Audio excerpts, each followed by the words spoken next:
जैसा कि आप बच्चों को नाम से ही पता लग गया है कि इस पोएम का जो नाम है वो है द काइट। काइट क्या होती है ये सब बच्चों को पता है। पतंग होती है, इसका चित्र आपको यहाँ दिखाया गया है, पतंग। आप सब बच्चों को पतंग उड़ाना पसंद भी है, आप उड़ाते भी हैं, बहुत अच्छी लगती है ना ये। कभी इधर गोते लगाती है, कभी उधर गोते लगाती है आसमान में, और कभी आप दूसरों की पतंगों को काटते भी हैं, और कई बार ये पेड़ों में उलझ भी जाती है। तो इन सब बातों को आज हम इस पोएम में पढ़ेंगे। ये जो पोएम है वो एक अमेरिकन राइटर हैं, Harry Ben. Harry Ben, HARRY, Harry Ben. इसके जो पोइट है हमारे वो है हैरी बेन। इन्होंने लिखी है, ये एक स्पेशल राइटर हैं जो बच्चों के लिए स्पेशल पोएम लिखते हैं। तो आज हम इनकी इस पोएम को देखेंगे। बहुत ही प्यारी पोएम है ये। Let us start the poem. The kite यानी पतंग। ये कहता है कि all of us like to fly kites, कि हम में से सब या हम सब लाइक यानी पसंद करते हैं, फ्लाई उड़ाना, काइट्स पतंग, कि हम सब पतंगे उड़ाना पसंद करते हैं। Have you ever tried to fly one. अब यहाँ है पहले आ गया ना, ये तो क्वेश्चन मार्क हो गए। तो ये इसका मतलब क्या आपने कभी ट्राई की है, कोशिश की है टू फ्लाई वन, कि कोई पतंग उड़ाने की आपने कभी कोशिश की है या प्रयास किया है। रीड दिस पोएम, इस पोएम को पढ़ें। अबाउट ए काइट, एक जो कि एक पतंग के बारे में है। As it flies in the sky, कि ये किस प्रकार आसमान में उड़ता है, इस पोएम में आप पढ़ेंगे। Late us start. ये कहता है, how bright on the blue is a kite when it's new. How कैसी या कितनी ब्राइट, चमकीली, ये चमकीली होती है। ऑन द ब्लू, यहाँ ब्लू का मतलब है ब्लू स्काई, यानी नीले आसमान पर ये कितनी चमकीली लगती है। जब वह मतलब जब कोई पतंग न्यू नई होती है। इट्स, यहाँ इट्स का मतलब है इट इज, ये इसकी शॉर्ट फॉर्म है इट्स। तो जब कोई पतंग, व्हेन इट्स न्यू, जब यह नई होती है तो नीले आसमान पर ये कितनी चमकीली लगती है। With a dive and a dip it snaps its tail. ये देखिए आपकी डाइव होता है गोता लगाना, कि इस प्रकार ये कई बार इस तरह गोते लगाती है ना नीचे हवा में, ऐसे कभी इधर चली जाती है, कभी इधर चली जाती है। एंड ए डिप, और इसी प्रकार छोटी छोटी कई बार ये ऐसे ऐसे हिलती है, इसको डिप बोलेंगे। वैसे दोनों का ही सेम मीनिंग होता है, डाइव एंड डिप का, डुबकी लगाना या गोता लगाना। तो जब ये गोते लगाती है तब इट स्नैप्स इट्स टेल, अपनी इट्स होती है इसकी अपनी टेल यानी पूंछ, तो इसकी ये पूंछ होती है ना ऊपर पीछे लगाते हैं आप। स्नैप्स होता है फरफराना, कि ये अपनी पूंछ को फरफराती है जब ये गोते लगाती है। नेक्स्ट आप देखेंगे, यहां तक हमने कवर किया।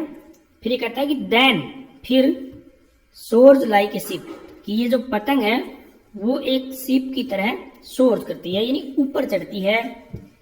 और वो शिप कैसा है, विद ओनली सेल, ये शिप है ये एक सेल के साथ होता है। सेल क्या होता है, यहाँ एक पर्दा लगा होता है, इसकी ये कपड़ा होता है, इसको सेल बोलते हैं, या हिंदी में इसको पाल बोलते हैं, पाल वाली नाव जो हवा के सहारे से चलती है।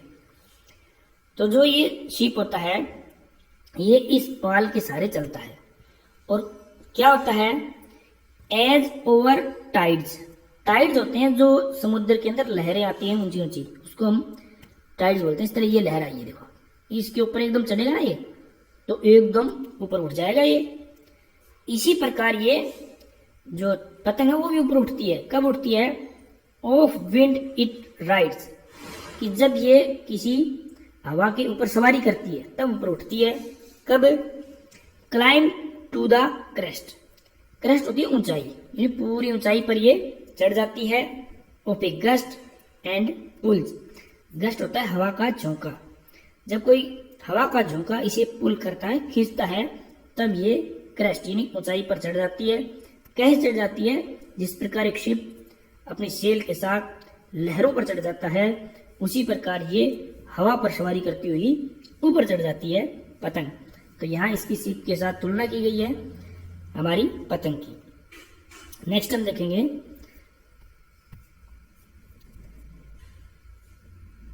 ये कहता है देन सीम्स टू रेस्ट, और फिर ये आराम करती हुई लगती है। सीम्स होता है प्रतीत होना या लगना। As wind falls, wind falls का मतलब यहां पर है कि जैसे ही हवा रुकती है, जैसे ही हवा रुकती है तो क्या होता है कि ये लगती है कि जैसे ये रेस्ट कर रही हो, आराम कर रही हो। उस वक्त ये गोते नहीं लगाती, रेस्ट करती हुई दिखती है। When string goes slack, slack होता है ढीला होना। जब आपकी जो धागा होता है ना, तो इसी बना हुआ स्ट्रिंग, गोज स्लैक, जब वो ढीला हो जाता है तब तुम क्या करते हो, यू विंड इट बैक, तुम इसमें फिर हवा भरते हो या इसको हवा देते हो, ठीक है, या हवा भरते हो। कैसे भरते हो, एंड रन अंटिल, और तुम तब तक दौड़ते हो जब तक ए न्यू ब्रीज ब्लोज, नई हवा, ब्रीज का मतलब है यहाँ पर हवा, कि नई हवा या ताजा हवा या और ज्यादा हवा बहने ना लग जाए, तब तक तुम दौड़ते रहते हो ताकि इसमें हवा फिर से भर जाए। फिर क्या होता है, एंड इट्स विंग्स फिल, और फिर इसके जो पंख होते हैं, विंग्स होते हैं पंख, उसमें भर जाती है हवा। एंड अप इट गोज, और ये ऊपर चली जाती है फिर हवा भरती। नेक्स्ट आप देखेंगे,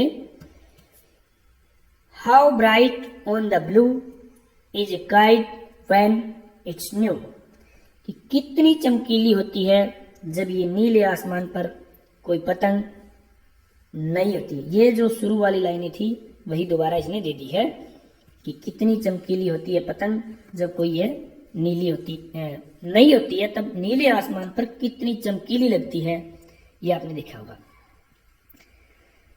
आगे कहता है, but a regular thing you never will see, अभी कहता है कि लेकिन ये एक बेकार की चीज या फटी हुई चीज बन जाती है, यू नेवर विल सी, जो आप या तो आप नहीं देखना चाहेंगे या आपने नहीं देखी होगी।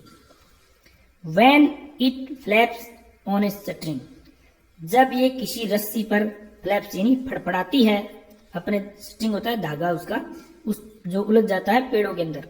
In the top of a tree, जब किसी पेड़ के ऊपर, टॉप होता है ऊपर जो ऊंचाई पर, ये देखो आप पेड़ की ऊंचाई पर ऊपरी हिस्से पर जब ये उलझ जाती है तो वहां इसके धागे के साथ ये उलझ जाती है अपनी स्ट्रिंग के साथ, और वहां पे ये फड़फड़ाती रहती है, तो उस वक्त ये बड़ी ही रेगुलर थिंग हो जाती है कि बड़ी ही बेकार सी या फटी हुई चीज नजर आती है। तो ये हमारी पोएम थी आज की। अब हम देखते हैं इस पोएम में एक जो राइमिंग वर्ड आए हैं बच्चों, वो बड़े महत्वपूर्ण होते हैं, वो देखते हैं हम राइमिंग वर्ड आज। ये देखिए इसमें, यहां आप देखेंगे राइमिंग वर्ड। राइमिंग वर्ड वैसे आपको पता होना चाहिए बच्चों, जब कोई भी जो लाइन है वो समाप्त होती है, वहां पर जो लास्ट वर्ड होता है और सेकंड लाइन का जो लास्ट वर्ड होता है, इनकी साउंड है, वो लास्ट साउंड है, वो सेम सी होती है। यहाँ जिस तरह ये ब्लू है, ये न्यू है, तो ये दोनों आपस में क्या हुए, राइमिंग वर्ड हो गए, इनकी राइम मिल रही है। इसी प्रकार और देखेंगे हम, डिप का राइमिंग वर्ड बनेगा सिप, टेल का राइमिंग वर्ड बनेगा सेल, इसी प्रकार टाइड्स का राइड्स। और देखेंगे हम यहाँ और भी नीचे, यहाँ क्रेस्ट है, क्रेस्ट का बनेगा rest rhyming word, pulls falls, slack back. इसी प्रकार और भी आप राइमिंग वर्ड इसमें ढूंढना। अब मैं आपको एक चीज और बताता हूँ इसमें, जैसे ही राइमिंग वर्ड आते हैं तो इनके अंदर एक राइमिंग स्कीम भी होती है बच्चों। अब इनको आप देखेंगे कि इन दोनों वर्ड्स की जो साउंड है वो लगभग सेम सी आ रही है, तो ये फर्स्ट मानेंगे, ये सेकंड मानेंगे। तो एक साउंड को हम एक कोड देंगे, इस तरह ए कोड हो गया इसका, और तो ये इसी कोड के अनुसार साउंड आ रही है, तो ये भी ए कोड की साउंड है, ठीक है। तो यहाँ जो राइमिंग स्कीम है ना वो क्या है, ए और फिर ए और ए आ रही है, ठीक है, ये राइमिंग स्कीम होगी। अब आगे देखिए आप इसमें, नेक्स्ट इसमें देखेंगे आप, इन 4 लाइनों में देखिए आप, यहाँ ये क्या कहता है, डिप के बाद सेकंड साउंड है टेल है, तो ये आपस में सेम नहीं है, लेकिन ये यहाँ 3rd लाइन में आ गई है, और जो सेकंड लाइन वाली थी वो आ गई 4th लाइन में। अब आप इसमें देखेंगे कि हम इस साउंड को हम कोड देते हैं ए, और इस साउंड का कोड है बी। तो ए वाली साउंड का कोड दोबारा कहाँ आया, यहाँ आया है, ठीक है, और ये बी वाली साउंड कहाँ आई है, दोबारा यहाँ आई है। तब इसमें राइमिंग स्कीम क्या बनेगी, ए बी, ठीक है, इसको हम ऐसे लिखेंगे ए बी, ये राइमिंग स्कीम है इसमें, ठीक है। इन 2 लाइनों में जो राइमिंग स्कीम है वो है ए और ए, ठीक है, और इन 4 लाइनों में जो राइमिंग स्कीम है वो है ए बी। तो कई बार आपको ऐसा क्वेश्चन पूछ लिया जाता है कि इसमें राइमिंग स्कीम है वो कौन सी है, तो आप इस प्रकार सेट कर लेंगे तो आपको पता लग जाएगा। अब हम इसके कुछ क्वेश्चन देखते हैं।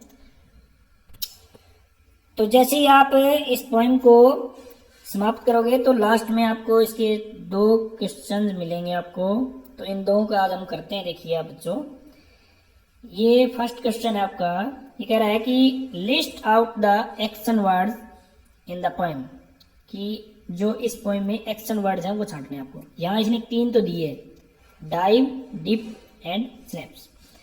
एक्शन वर्ड क्या होते हैं, लगभग जो वर्ब होती है हमारी, ठीक है, वर्ब है वही एक्शन वर्ड होते हैं। तो आपको इसमें ढूंढनी है एक्शन वर्ड। देखिए हम अब ढूंढते हैं आपके साथ, कैसे ढूंढना है, थोड़ा सा बड़ा कर लेते हैं इसको। देखिए ये तो आपके सामने थे ही कि डाइव, डिप और स्नैप्स, ये 3 तो उसने दे ही रखे हैं, ये एक्शन वर्ड हो गए। अब एक है यहाँ पर एक्शन वर्ड है सोर्स, ठीक है, सोर्स यानी ऊपर चढ़ना, और एक है राइड्स यानी राइड यानी सवारी करना। और आगे हम देखेंगे इसमें क्या है, क्लाइम्स, या क्लाइम्स आ गया। पुल्स, ये भी एक्शन वर्ड है, पुल्स यानी खींचना। सीम्स, या ऐसा लगना या प्रतीत होना। फॉल्स, यानी फॉल्स वैसे तो होता है गिरना या रुकना। गोज, ये भी आपका एक्शन वर्ड है, गोज। एंड रन, ये भी एक्शन वर्ड है, रन यानी दौड़ना। ब्लोज यानी बहना। और भी राइमिंग वर्ड आपको इसमें मिल जाएंगे।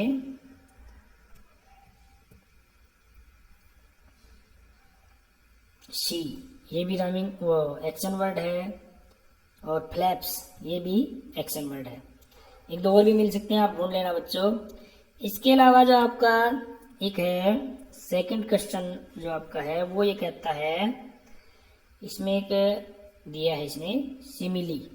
सिमिली क्या होता है, जो किसी चीज से जब हम तुलना करते हैं, सिमिलर जो कोई चीज होती है तब उसको हम सिमिली बोलते हैं। जिस तरह एक इसका किया हुआ है। तो ये जो सेकंड क्वेश्चन है बच्चों, इसमें आपको मिलेंगे ये सिमिली। सिमिली से मतलब सिमिलर से बनाइए कि उसके जैसा। तो यहाँ इसने तुलना की है, जो हमारा काइट था, तो then soars like a ship, तो लाइक ए कि उसके जैसा या उसकी भांति। तो उसके जैसा बनाना या उसकी किसी से तुलना करना, उसको हम बोलते हैं सिमिली। तो यहाँ इसने कुछ दिए हुए हैं, ये हमें पूरे करने हैं। देखो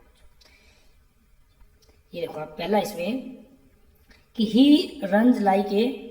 अब वो दौड़ता है, किसके जैसे दौड़ता है, तो उसकी हमें तुलना करनी है। अगर वो तेज दौड़ता है तो हम लिखेंगे कि he runs like a tiger, जो तेज दौड़ने वाला है उससे हम उसकी तुलना करेंगे, he runs like a tiger. अब यहाँ देखो कि ही इट्स लाइक ए, अब वो खाता है, ज्यादा खाता है। तो जिस तरह किसी हाथी है जो हमारा, वो ज्यादा खाता है, तो उसकी तुलना हाथी से की जाएगी कि he eats like an elephant. Okay. अगर यहाँ तीसरा देखिए आप, सी सिंग्स लाइक ए, कि वो गाती है। अगर वो मीठा गाती है तो हम किसी मीठा गाने वाली चीज के साथ उसकी तुलना करेंगे। तो यहाँ हम लिखेंगे कि she sings like a nightingale. Nightingale होती है बुलबुल, NIGHTINGLE, नाइटिंगेल। तो ये होती है बुलबुल। तो she sings like a Nightingale.